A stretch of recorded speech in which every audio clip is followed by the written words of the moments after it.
ایک خوبصورت جادوئی جنگل میں زویا نامی ایک چھوٹی پری رہتی تھی۔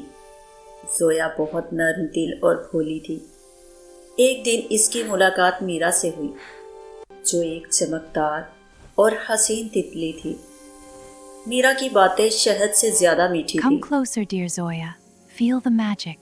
Oh, Mira, it's so beautiful. اور زویا کو لگا کہ اسے دنیا کا سب سے بہترین دوست مل گیا ہے۔ وقت گزرتا گیا مگر میرا کی دوستی عجیب رخ اختیار کرنے لگی۔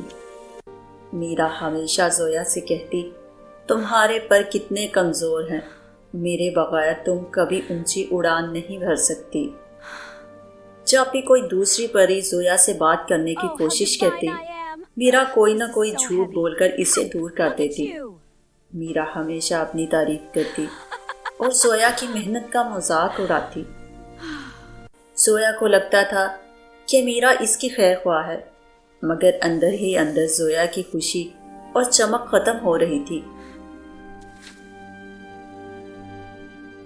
اس نے ڈر کے مارے اڑنا چھوڑ دیا تھا۔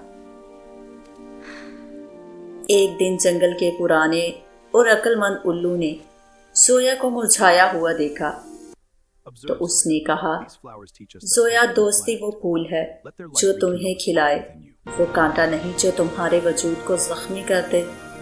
جو دوست تمہاری پرواز روکے وہ دوست نہیں، زہر ہے۔ زویا کو سمجھ آ گیا۔ اس نے ہمت کر کے میرا سے دور ہونے کا Zoya, فیصلہ wait, کیا۔ don't go. I must.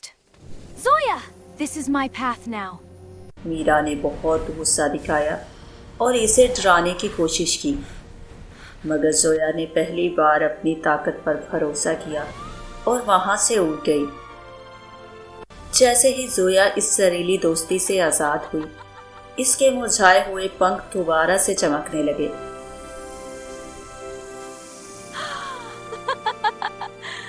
اسے نئے دوست ملے جو اس کی قدر کرتے تھے اور اسے مزید اونچا اڑنے کا حوصلہ دیتے تھے۔ اس کہانی سے سبق ملتا ہے کہ ہر چیز چمکتی ہوئی سونا نہیں ہوتی۔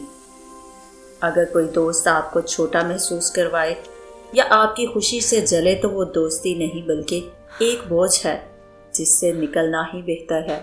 Zoya, wait, don't go. I must. Zoya, this is my path now.